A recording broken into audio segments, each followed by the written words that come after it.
l'aviron, c'est un virus, je peux pas vous expliquer, une fois que vous êtes piqué, c'est fini. Un virus que Maggie Collet a attrapé en 1987. Depuis 27 ans, elle consacre son temps libre à l'aviron et au lac d'Aiguebelette.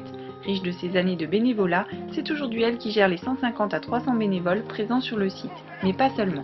Je gère aussi les stocks, les réapprovisionnements pour que tout se passe bien. Et puis je fais le lien aussi avec les différentes organisations à l'extérieur. C'est des investissements, mais des soucis, mais c'est aussi quand on voit les rameurs, quand on voit ce que ça donne, quand on voit des enfants qu'on a connus, qui ont commencé, qui maintenant sont des hommes ou des femmes, et qui viennent vous voir pour vous dire « Ah bah tiens, on est content de te voir », etc. C'est super ça.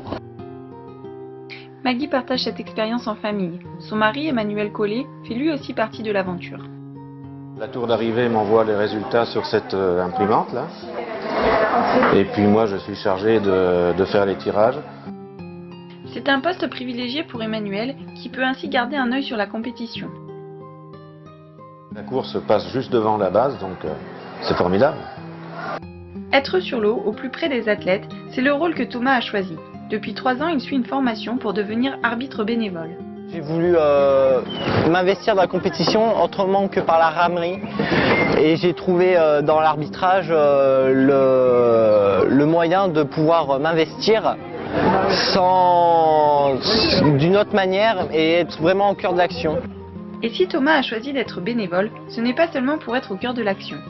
On ne se connaît pas tous et en fait on s'apprend à se connaître en faisant autour d'une même passion, autour d'une même envie. Et c'est ça qui est très intéressant. La passion, l'envie, c'est aussi ce qui anime Jean-Jacques Julliard. En charge de la sono, des pontons et des câbles, il est un peu l'homme à tout faire. Déjà bénévole dans d'autres sports, il découvre à Aiguebelette l'aviron et son ambiance. J'ai trouvé une ambiance très, j'allais dire fraternelle presque dans l'aviron. Les bateaux déjà ils sont en équipe, mais même sur les pontons j'ai trouvé qu'il y avait beaucoup d'aide entre les équipes, j'ai fait de belles rencontres. À Aiguebelette, quand on parle d'ambiance, d'un bénévole à un autre, le discours ne diffère pas vraiment. Lors des moments de préparation de la régate et des choses comme ça, tous les bénévoles, on mange tous ensemble et on continue à faire la fête tous ensemble. Voilà.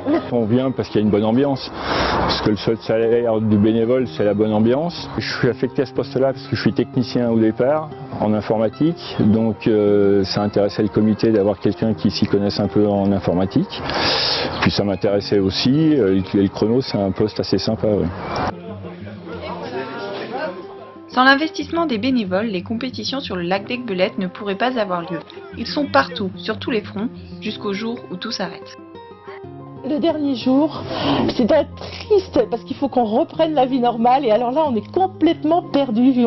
On met au moins 3-4 jours à s'en remettre parce qu'il faut reprendre nos habitudes quoi. Mais c'est vrai quand tout se ferme, que tout s'en va, que ça c'est ouf.